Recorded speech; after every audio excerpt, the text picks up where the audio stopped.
J'ai rien dans le nez? Non. Ma foi. Coucou tout le monde. J'espère que vous allez bien. Aujourd'hui je vous retrouve pour un tuto make-up, vraiment sur mon make-up détaillé de tous les jours que vous voyez tout le temps sur mes photos Instagram. Si tu me connais pas, je m'appelle Zoé Gaillard, je poste 2 vidéos en général par semaine, le mercredi et le dimanche. N'hésitez pas à vous abonner et j'aime pas les intros longues, donc on va commencer directement avec le reste de la vidéo. Je vous ai carrément prévu une petite partie skincare, donc pour ce qui est de la préparation du maquillage, parce que vraiment les filles, pour que votre maquillage il tienne toute la journée et que le résultat soit le plus flawless possible, il faut du skin prep. Donc je vais commencer par cette brume hydratante de chez Charlotte Tilbury. Je la préfère tout simplement parce qu'elle est sous format spray et que mes lotions en général sont pas en spray. Et que je trouve ça plus simple. J'en mets assez généreusement. Ensuite, tant que ma peau est encore humide, je vais venir appliquer ce sérum de chez Drunk Elephant. C'est le B-Hydra Intense Hydratation. J'en mets à peu près 2 pompes. J'ai plus la crème visage, je l'ai terminée. Là, on va simplement mettre le sérum. Et si vous voulez ma préférence sur les crèmes, je préfère la rose. C'est la Retro Whipped Cream quelque chose. Ensuite, ça je le fais jamais, mais là pour la vidéo on va le faire. Je vais venir appliquer un contour des yeux de la marque Origin. Je sais pas, juste pour la vidéo on va en mettre. Donc je l'applique comme ça. Je le vois rien du tout parce que j'ai pas de miroir en fait face à moi et j'ai pas envie de regarder le retour écran parce que sinon ça va vous stresser. Appliquer une crème contour des yeux, ça va vraiment vous permettre d'hydrater cette partie du visage et donc de limiter au maximum les petits plis sous les yeux. Ensuite pour la crème visage, l'état mais on n'en peut plus. La Ambreolis, elle fait toujours le taf, elle met tout le monde d'accord. Et voilà. Oh non, il y a tout qui est sorti. Baisse le son parce qu'on l'entend dans la caméra. J'allais dire mettre des AirPods mais on n'en a plus. On n'a plus de sous. Oh là là, cette vidéo va être bien ghetto, je le sens. Donc une fois que ma peau est préparée à recevoir le maquillage, ça ressemble à peu près à ça. Donc, comme vous pouvez voir, j'ai encore un reste d'acné, mais franchement ça va. Par rapport à ce que j'avais avant, franchement je suis assez contente. On va commencer tout de suite. Faut savoir que moi j'applique pas, enfin faut savoir que moi je fais pas mes sourcils. Donc voilà, c'est très très rare que je les fasse parce que j'y arrive pas et que j'aime pas trop. Donc moi je commence directement par le teint. Alors il faut jamais faire ça, mais je sais pas, j'ai envie de tester un produit que je connais pas. Alors je suis en train de filmer une vidéo, mais j'ai trop envie de tester le dupe de la base Milk de chez ELF. C'est donc le Power Grip Primer de chez ELF. Je sais qu'il faut le superposer que avec des produits à base d'eau, mais bon, j'ai pas vérifié la compo de mes produits avant. On va voir si ça fait le taf, parce que quand vous mélangez des textures qui vont pas ensemble, ben, ça fait des peluches. Oula, ça colle. Oh là là là là. Ouais.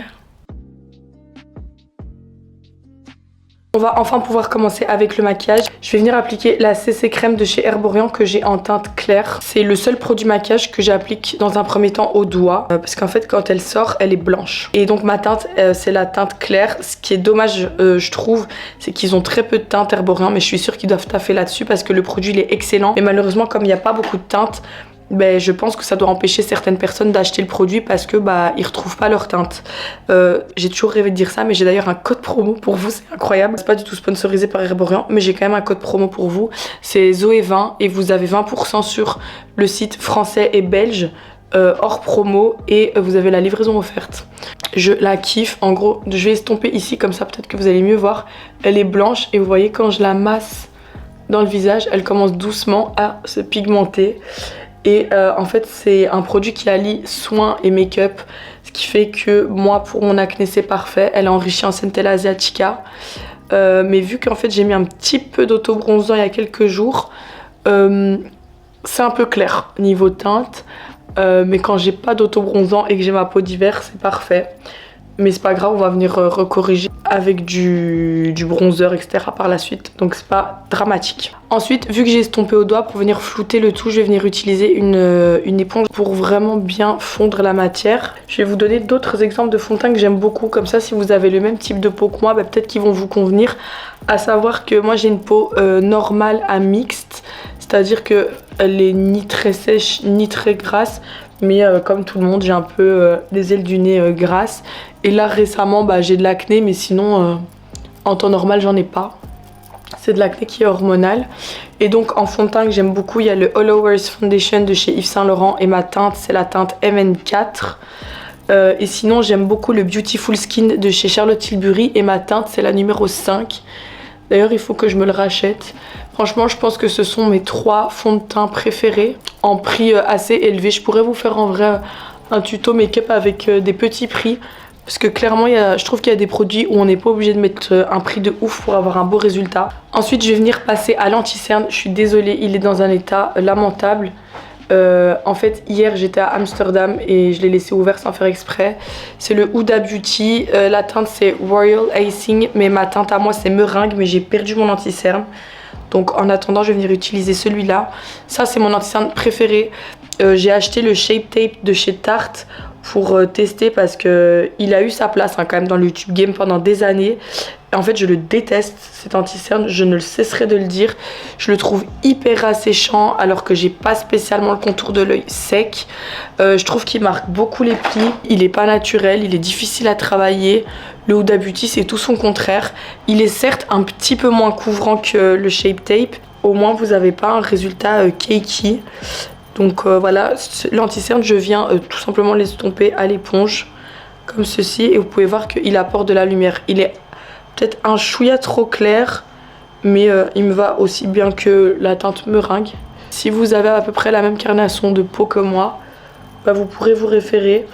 En anti-cerne, je n'ai pas d'équivalent à celui-là. Ça fait des années que je l'utilise depuis qu'il est sorti. Depuis sa sortie, je n'utilise que lui. J'en ai déjà testé d'autres, mais ça reste mon préféré parce qu'il combine tout ce que j'aime dans un anti-cerne. Lumière, hydratation, couvrance. L'excédent qu'il y a sur l'éponge, je le tapote toujours sur le menton, le dessus de la lèvre et le milieu du front. Et ce qui est très important, c'est de toujours estomper votre teint au niveau des ailes du nez. Parce que c'est un endroit qui, s'il est mal estompé, ça va se voir et ça va être très très laid. Vous tirez vos lèvres, bon, vous n'êtes pas très belle quand vous faites ça, mais vous tirez vos lèvres et vous travaillez vraiment bien les ailes du nez. Je vais chercher un bandeau parce que ça commence à bien faire. Pour votre bien-être visuel, j'ai été mettre un bandeau parce que c'est horrible de regarder une fille se maquiller sans bandeau. Là, l'anti-cerne, il est posé. Je vais directement appliquer de la poudre par après pour pas laisser l'anti-cerne filer dans les plis. Donc là, je vais tout simplement utiliser la poudre HD de chez NYX. Franchement, pour les petits budgets, elle est canon. Hier, j'étais au défilé Unke Moller et ma copine Lima du @Lima's Wardrobe, elle m'a dit mais meuf ton teint il a pas bougé, on a passé toute la soirée et j'étais trop contente, tout le monde m'a dit ton teint il est trop beau. Et en fait pour une fois j'avais pas utilisé la Huda parce que la Huda j'aime pas trop la prendre en voyage parce que j'ai peur qu'elle s'ouvre, donc j'ai utilisé la NYX. Je viens vraiment insister comme je vous ai dit dans cette zone là, donc je pousse vraiment fort hein. J'hésite pas. Regardez la différence entre ce côté qui est bien matifié, bien lissé, et celui-là, il est canon. Et donc je prélève de la poudre sur une houppette et je viens enlever l'excédent sur ma peau. Je vais venir l'appliquer et je regarde toujours en l'air pour les cernes.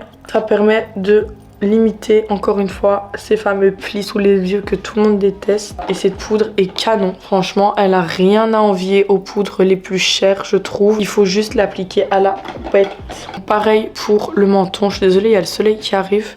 Donc vous pouvez voir ici que mon menton il brille. Je vais venir appuyer une fois. Tac, vous voyez déjà que c'est mat. Après bien évidemment il faut l'estomper. J'en reprends et je viens matifier légèrement les joues. On est toujours en hiver, j'ai pas besoin de matifier de ouf non plus. Ici on a la base, on va venir sculpter le teint, venir le travailler avec du bronzer, du blush et de l'highlighter. Pour le bronzer, je vais venir utiliser le bronzer mat tout simplement de chez NYX en teinte medium avec mon pinceau préféré. J'ai absolument pas la référence, ça fait des années que je l'ai mais je le kiffe trop. Donc moi le bronzer je l'applique sur les tempes, ici et sur le front, et l'excédent je le mets toujours sur mes paupières pour faire un petit raccord. Donc voilà, et là je prends vraiment le temps de bien vous montrer les étapes etc. Mais mon teint comme ça, enfin tout mon make-up, dans la vraie vie je vous jure qu'il me met 15 minutes. Je viens réchauffer le teint, vous pouvez voir la différence entre ce côté et celui-ci. Je fais pareil de l'autre côté et je kiffe ce pinceau. Je me demande si c'est pas un Primark ou un Di. Je l'ai depuis des années et il est incroyable. L'excédent sur le nez et le menton. Je descends dans le cou pour pas avoir l'air bête. Et voilà, on vient bien le travailler. Parce qu'en fait, quand vous poudrez mal votre teint, parfois ça va vous faire des petites taches parce que comme votre visage est encore gras, la poudre va s'accrocher dessus, mais c'est pas grave si vous blendez bien. Vous passez une petite minute à estomper, vous aurez plus de démarcation. Ça, faut pas s'inquiéter, tout est toujours rattrapable. Ensuite, on va passer au blush et je vais appliquer celui de chez Too Faced de la collection Cloud Crush et c'est la teinte Tequila Sunset. Je les ai tous, mais c'est vraiment mon préféré. Je trouve que les couleurs orangées me vont vraiment mieux que les teintes rosées. Bon, désolée, j'avais plus de batterie dans la caméra, j'ai dû changer entre temps. Du coup, je vais venir appliquer le blush Too Faced avec un pinceau de chez Sephora, c'est le numéro 6, qui est vraiment excellent parce qu'en fait, il sert à tout. Je pense que je l'avais reçu dans un calendrier de l'Avent et vous pouvez l'appliquer pour l'utiliser pour le fond de teint, pour les produits crème, les produits poudre. Je déteste appliquer mon fond de teint au pinceau, mais s'il y a un pinceau que je dois utiliser, c'est vraiment celui-ci. Il est excellent. J'enlève toujours l'excédent et je l'applique vraiment assez haut au niveau de ma joue. Donc à peu près ici, je viens faire des ronds dans le bronzer et un petit peu plus haut. Vous voyez, le bronzer va jusque là, mais moi mon blush, je le descends maximum ici et je le remonte sur la fin de mon cerne en fait, pour vraiment bien tout fondre. C'est assez léger, hein. C'est pas une couleur très criarde comme du rose par exemple. Et c'est pour ça que je préfère. Donc là je vais venir l'appliquer sur l'autre côté de la joue. Donc je l'applique là et comme j'ai pas beaucoup poudré mes joues, bah, le blush accroche encore mieux. Et après avec l'excédent, je passe sur le nez pour ce petit effet soleil. Là vous avez le soleil qui commence à taper. Moi j'ai mis des éclairages parce que je pensais qu'il faisait sombre. Ensuite, l'étape que je préfère sur mon visage avec les lèvres, c'est le liner. Donc encore une fois c'est un NYX, c'est le Vivid Matte. Alors pour les débutantes en eyeliner, parce que je sais que c'est quelque chose qui est assez compliqué en général quand on n'en a jamais mis, je vous conseille plutôt les feutres. Bien que ce qui est très paradoxal, c'est que quand j'ai appris à faire mon trait de liner, j'ai appris avec ce genre de format. C'est un embout pinceau comme ceci et je sais qu'on dit souvent que c'est plus compliqué quand on est débutante, mais moi j'ai appris avec ça. Et en fait, pour la petite histoire, j'ai commencé à faire des traits de liner quand je travaillais chez Stories et vu que j'étais responsable du secteur beauté, ben, j'avais le droit à reprendre pas mal de produits pour les tester, dont un eyeliner comme ça qui était excellent. C'est vraiment un souvenir. Cet eyeliner, je l'aimais trop et du coup, bah voilà, entre temps, j'ai pris goût aux eyeliners en pinceau. Ça va être un peu compliqué parce que j'ai pas d'appui, j'ai pas de table devant moi, donc je vais essayer de le faire correctement. À savoir que donc pour toutes mes go qui ont les mêmes genres de paupières que moi, c'est-à-dire des yeux tirés mais pas de creux de paupières, moi je ne fais jamais mon trait de liner jusque l'intérieur parce que c'est quelque chose qui m'alourdit le regard. Donc moi je fais vraiment que la petite ailette ici et je vais jusqu'à peu près ma pupille grand maximum et vous allez voir que ça va beaucoup mieux m'aller que un liner complet. Très compliqué parce que je suis croisée, j'ai le soleil et tout, donc j'espère que je vais pas me planter. Donc je commence simplement par une ligne. En fait à ce niveau là je vais venir rejoindre tout simplement et fermer un peu le triangle. Donc je sais pas si vous allez pouvoir voir.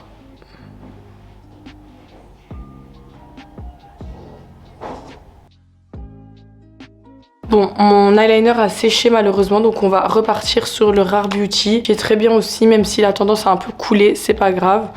Donc, je reprends, je viens vraiment fermer cette partie-ci du liner.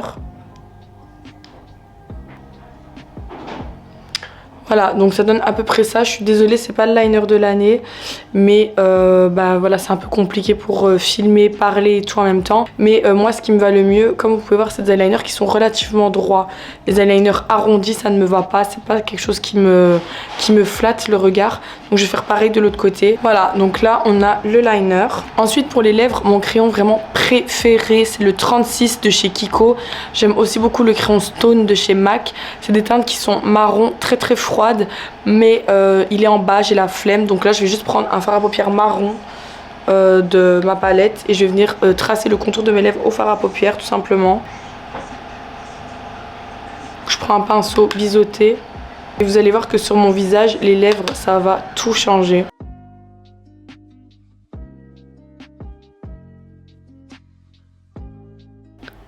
Voilà, vous avez vu comment ça change tout sur mon visage, c'est un truc de fou. Franchement, dès que j'ai mes lèvres et mon liner. Ensuite, je vais venir recourber mes cils et appliquer mon mascara préféré. Alors, j'en ai deux, mais je pense que j'ai quand même une préférence pour le Benefit. J'aime beaucoup le Lash Clash de chez Yves Saint Laurent, qui a été mon mascara pendant 2 ans. Depuis sa sortie, j'utilisais que lui.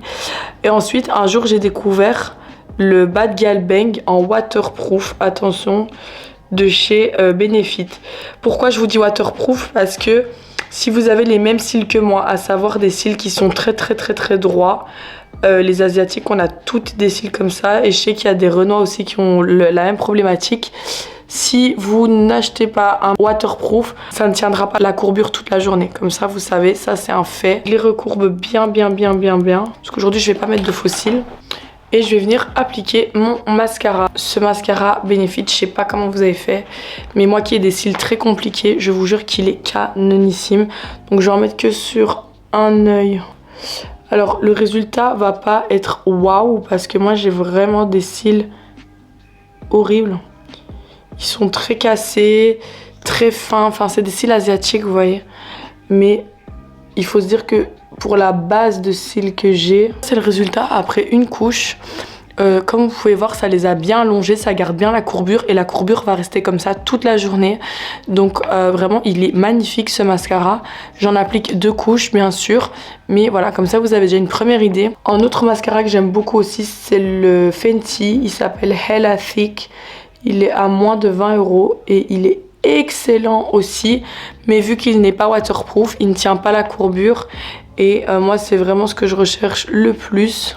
Après je devrais peut-être faire un rehaussement de cils en vrai. Ça fait déjà un petit temps que je mets du sérum pour la pousse des cils, le Grande Lashes, le doré là, mais honnêtement je vois pas de différence.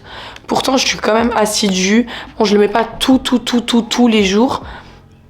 Il y a des jours où j'oublie, mais ça fait quand même je sais pas, 3 semaines que je le mets quasi tous les jours et j'ai pas de résultat. Pas du tout. Ils sont toujours aussi fins, toujours aussi cassés, toujours aussi courts. Donc voilà, je pense que je vais tester un autre. J'ai le Olaplex dans mes tiroirs. Là, vous avez les résultats de mes cils. Je vais me mettre d'un peu plus près. Il faut que je joue avec le soleil en fait et ça m'énerve. Désolée pour le changement de lumière, je vous ai un peu rapproché parce que vraiment le soleil commençait à trop s'approcher de moi. Donc là vous pouvez bien voir les cils qui se sont bien recourbés. Et encore une fois, je sais que le résultat il est pas ouf non plus parce que j'ai pas des beaux cils. Mais sur une fille qui a des beaux cils longs, épais, qui en a beaucoup etc, il doit être magnifique. Parce que déjà sur des cils pas beaux comme les miens, j'arrive quand même à obtenir ce résultat en 1 minute. Très contente et j'aime beaucoup ce mascara. Alors la touche finale c'est l'highlighter. J'en mets pas sur le visage, c'est très rare. C'est le Rare Beauty. Par contre je veux vraiment faire attention concernant le produit qui est exceptionnel. J'aime beaucoup cet highlighter, mais en fait il est tellement mal fait. En fait comme il n'est pas dense, il se casse. Vous savez que c'est le 3e que je rachète. Et pourtant je fais super attention, j'ai jamais cassé un produit maquillage de toute ma vie. Il est en 1000 morceaux et franchement je suis dégoûtée parce que je l'aime trop et je fais que le racheter parce qu'il casse. Donc je l'applique que sur la pointe du nez et vous savez au-dessus des lèvres. Ça c'est vraiment ma petite touche. C'est pas plus compliqué que ça. Comme je vous ai dit, je fais pas mes sourcils. Ce maquillage, il me prend 15 minutes à faire. Et je trouve que j'ai vraiment trouvé la manière de flatter mon visage, on va dire. Donc franchement, je kiffe. N'hésitez pas à me dire ce que vous en pensez sur mon maquillage que je porte tous les jours. Mais comme vous me le demandez tout le temps, ben là, vous l'avez au complet. Mon spray préféré pour fixer, c'est le Charlotte Tilbury. Mais j'en ai plus non plus. Donc voilà, et de toute façon là je me suis maquillée juste pour la vidéo. J'espère que ça vous a plu. Je vous laisse mon Insta, mon TikTok, mon Snap pour m'ajouter partout pour voir un petit peu mes folies qu'il y a là-bas. En attendant la prochaine vidéo, je vous fais plein de gros bisous. Prenez soin de vous. Bye.